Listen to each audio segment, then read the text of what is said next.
Hello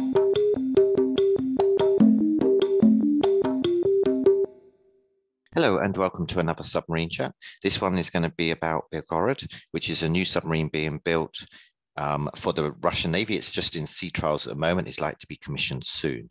It is a unique and interesting submarine. I think it is fair to say that it is the most extreme submarine currently entering service anywhere in the world.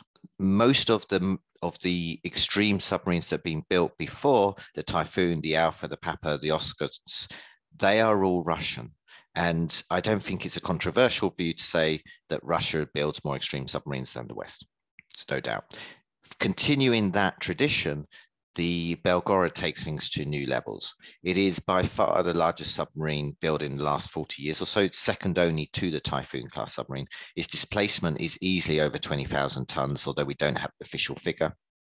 And its length, 178 meters, makes it the longest submarine in the world. But it's not just about size.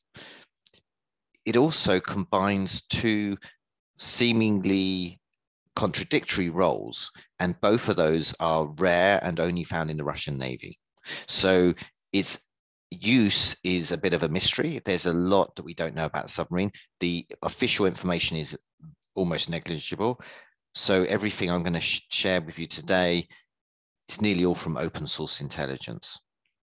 However, I have prepared some materials. Like my other chats, this is unscripted. You probably see that already. Let's get on with it. I'm going to start with the leak.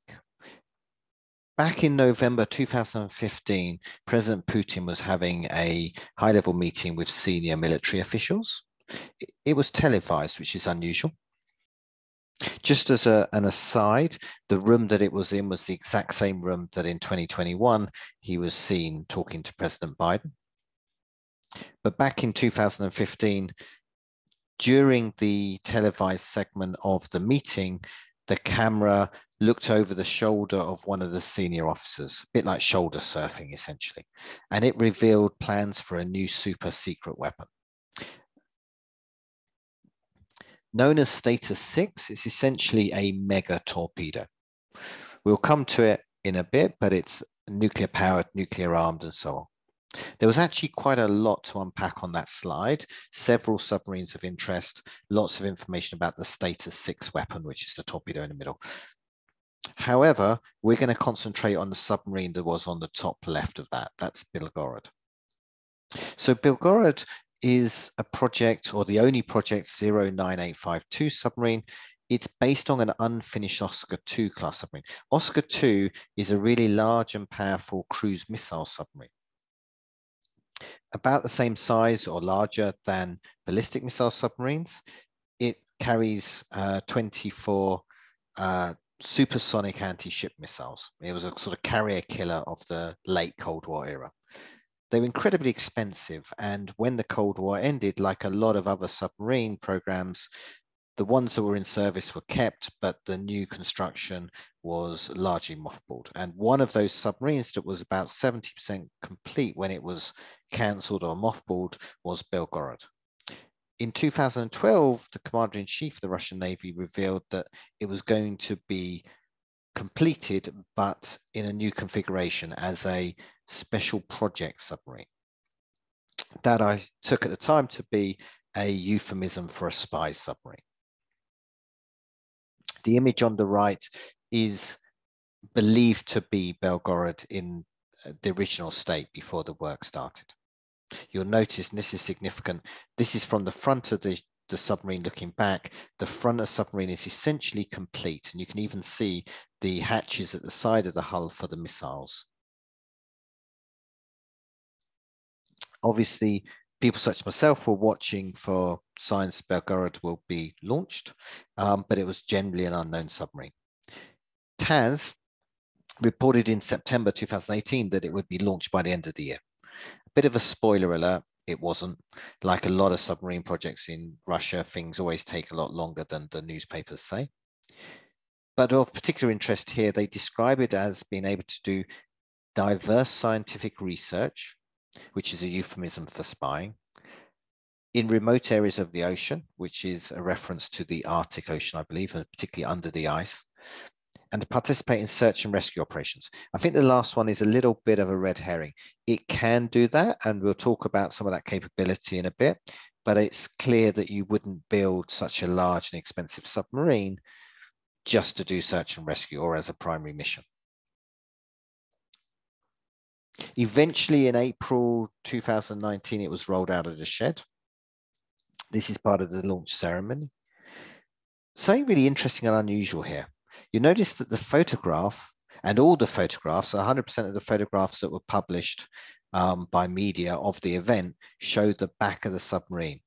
This is unusual because normally the screws, the propellers essentially at the back of the submarine, are the most sensitive part. They're what they're trying to hide. And here, as is often the case, they've put shrouds on them. Those shrouds are only partly effective at hiding the blades, but they're worried that people will be investigating or analyzing the blades and determining certain characteristics around its noise signature.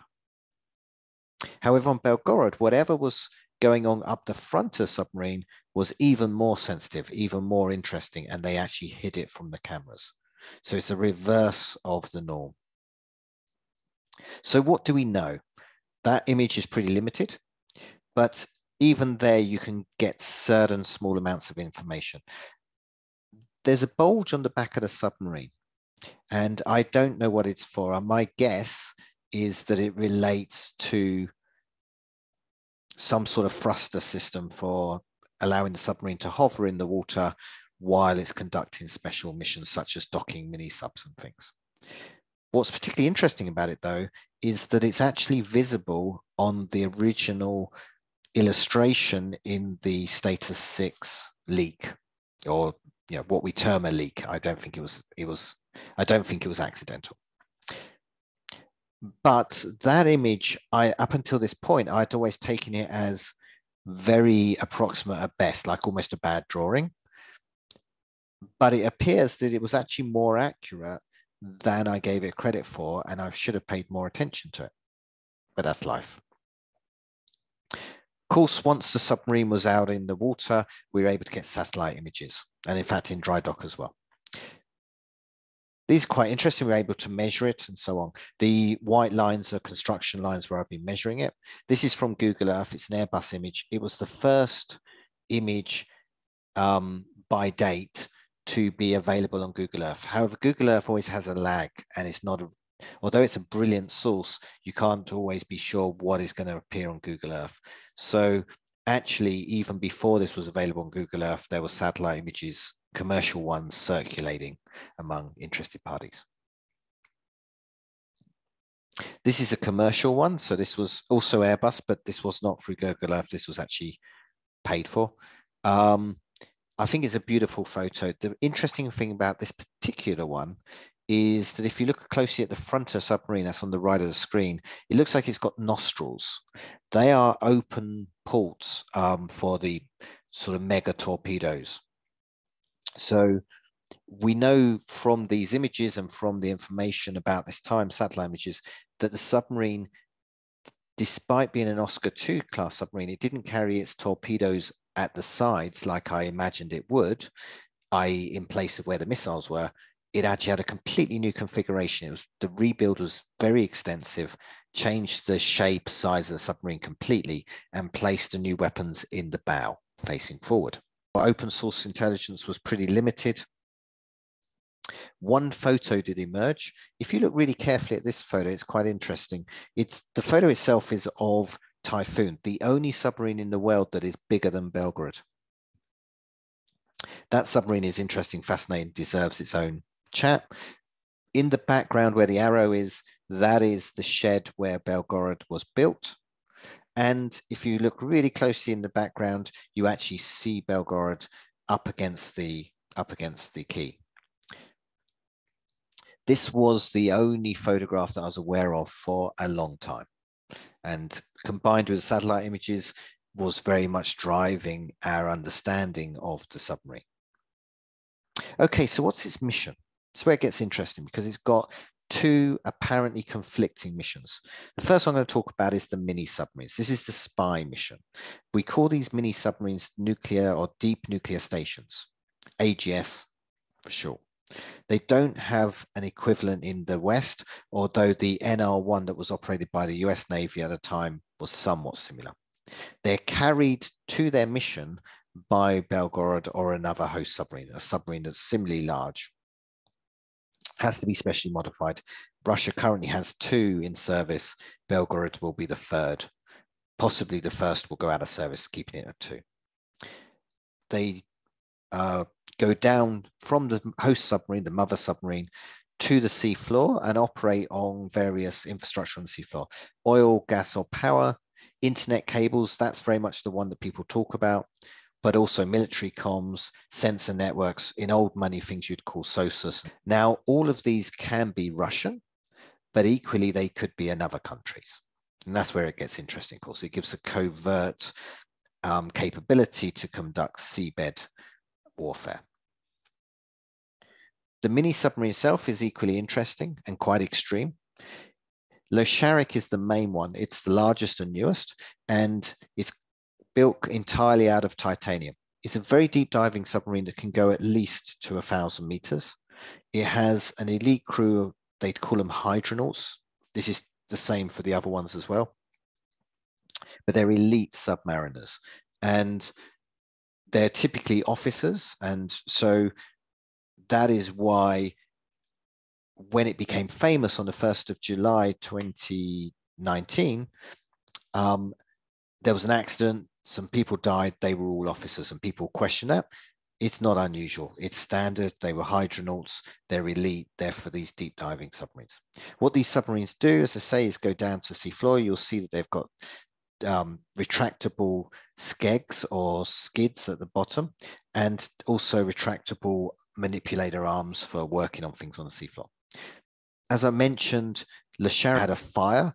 It was fatal, people died, but the submarine was saved, and it now needs repair, probably quite substantial repair. Last seen outside a shed in Severodinsk, where Belgorod is based, actually. It's possible that it's being repaired right now. If there's further delays, Belgorod may use another submarine that's equivalent, either an older one, possibly an old uniform class submarine that's been modified. That would take quite a bit of effort. I think there are rumors that they may actually even build a new one, but that's unconfirmed and would be quite expensive. The other deep diving submarine they can carry is the Besta DSRV, or Deep Submergence Rescue Vehicle. This is carried on the back, while Losharik is carried underneath. Its capabilities aren't that dissimilar. It can also be used for seabed warfare, as well as rescue missions, of course. It's much, much smaller, however. And the biggest difference compared to Losharik is that its endurance is much less. It is not going to have the same degree of autonomy as Losharik will. So it basically can go from the submarine, the host submarine, down to the seafloor and back up. And its endurance from the manufacturer's side is about 4 to 5 hours.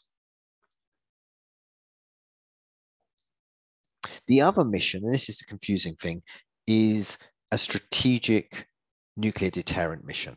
It carries intercontinental nuclear-powered, nuclear-armed autonomous torpedoes. These are those status 6 sort of mega weapons that I mentioned during the leak.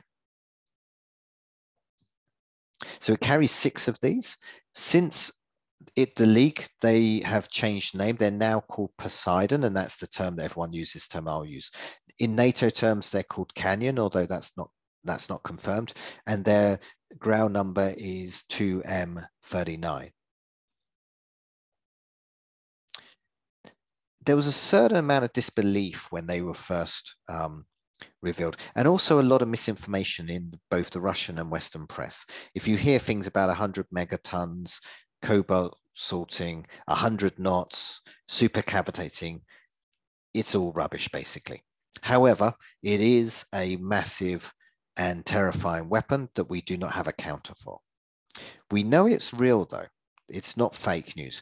Even before that status 6 slide, although we didn't have the name Stage 6 and we didn't have the same level of information, we had awareness that there was a mega torpedo under construction. We didn't understand what it was for or that it was in any way associated with Belgorod.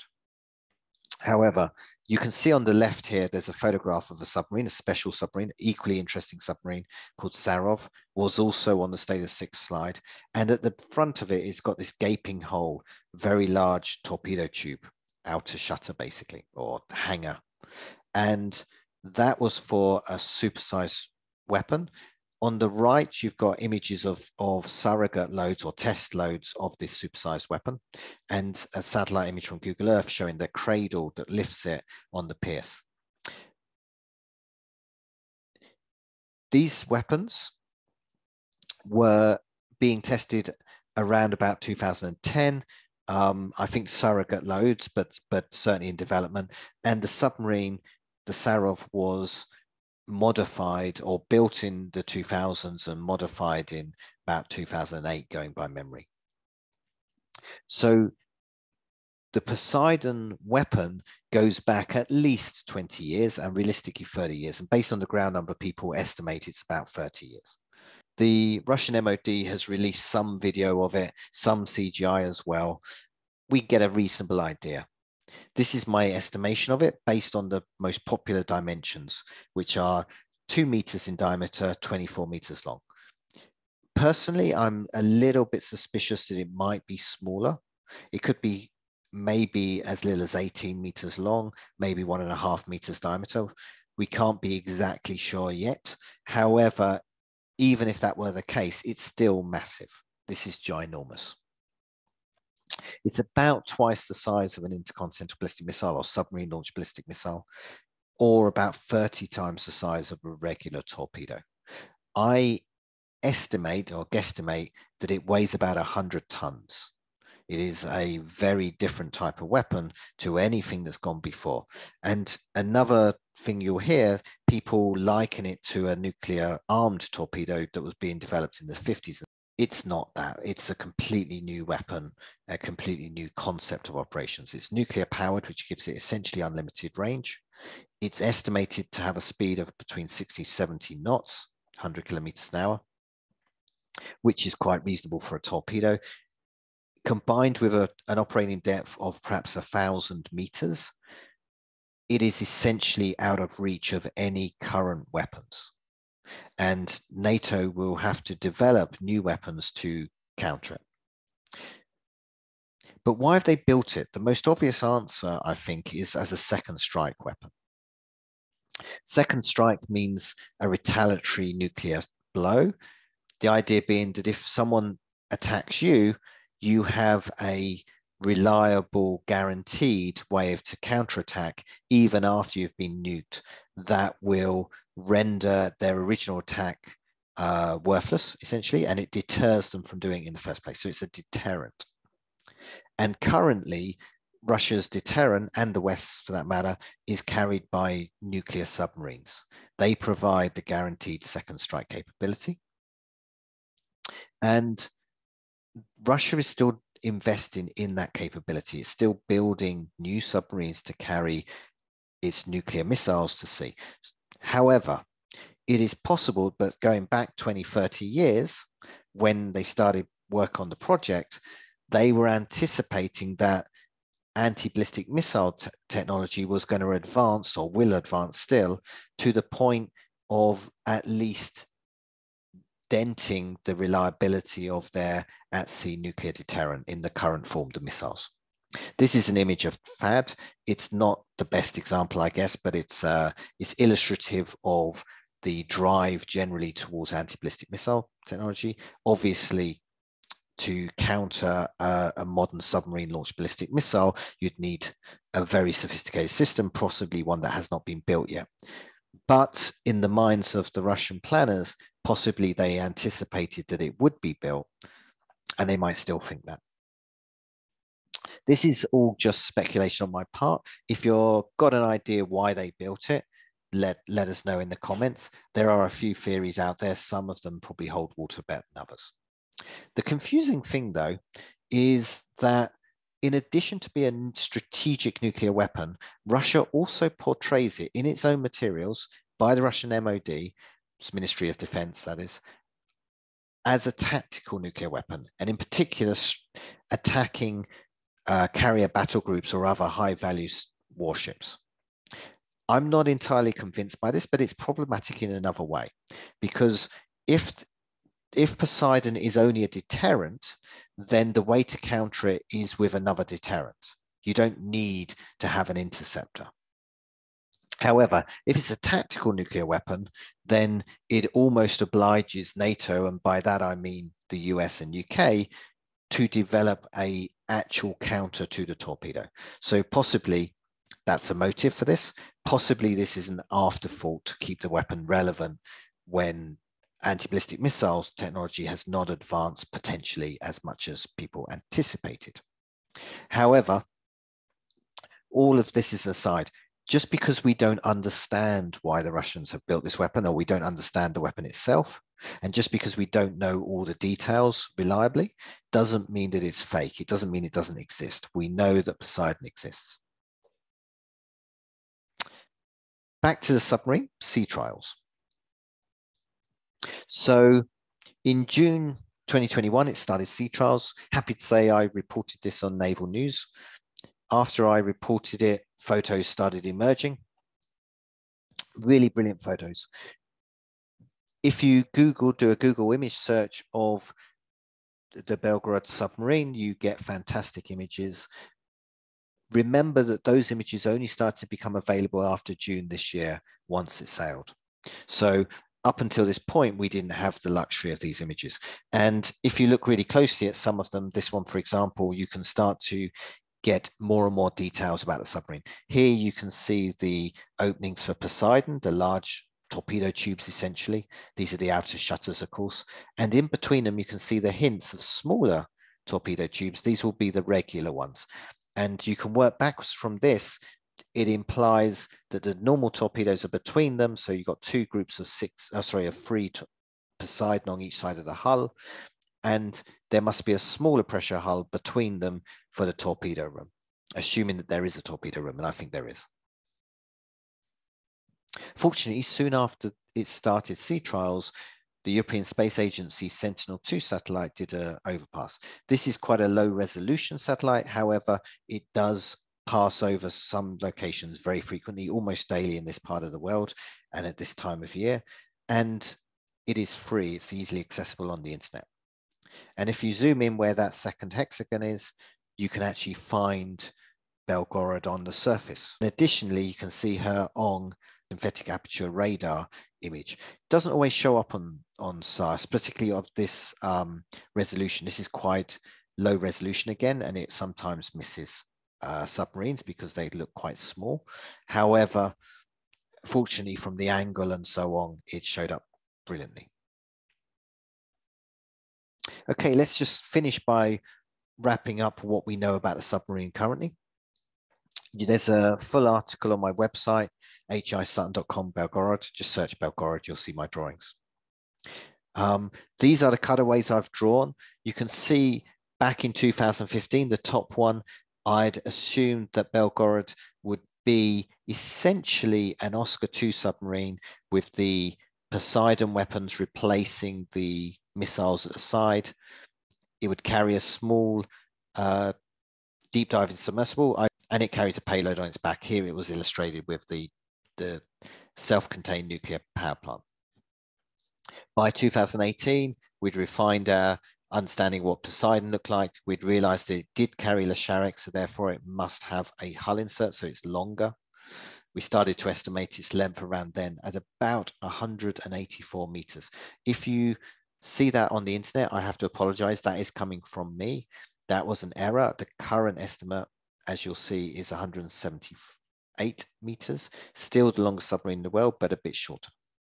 That's because the internal arrangement was a bit different. And as you can see, 2019, we've got the torpedoes, the Poseidon, that is, at the front of the submarine, a slightly refined view of the insides.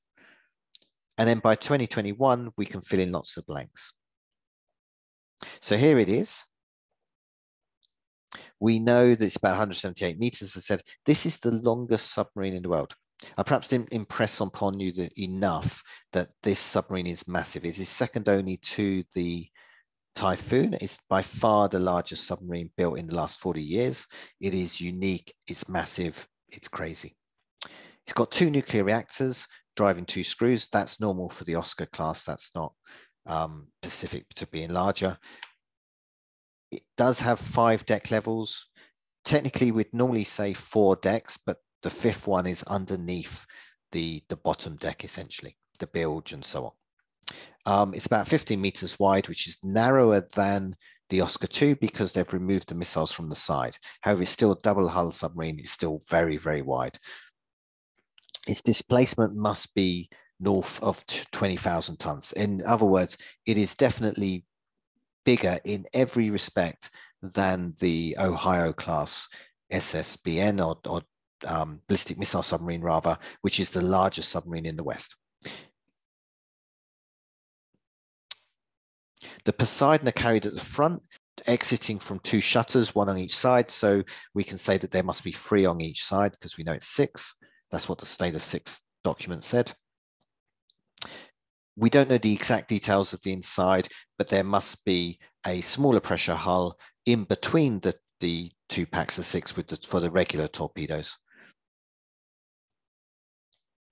There's a drop keel and some sort of a recess, and Lesharic or another deep diving mini submarine can dock under there. There's a mating collar and a sort of a docking trunk that allows access between the deep diving submarine and the host submarine or mother submarine, whatever you want to call it.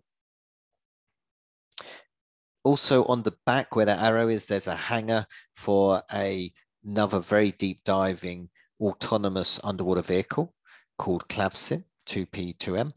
It's also known in the West as Harpsichord. That's just a Western translation. It is uncrewed and it's capable of extremely deep depths and highly autonomous for quite a long period of time. So you'd expect it to be doing the reconnoitering and finding the targets that Lesharic or another deep diving submarine then dives on. The deep diving submersible Besta DSRV, that docks on the back of the submarine. Potentially it could be carried in addition to Lesharic. Potentially it could act to rescue Lesharic, or it could carry out its own missions. It docks over top of a hatch so that you can move between the DSRV and the host submarine while it's underwater. Alternatively, there are other payloads available. A self-contained nuclear power plant, which can be placed on the seafloor, is the most obvious one. There are several Russian projects to develop that technology. Okay, that was Belgorod. Hopefully you found it interesting. If you do, please share, leave a comment, and I look forward to you joining my next one.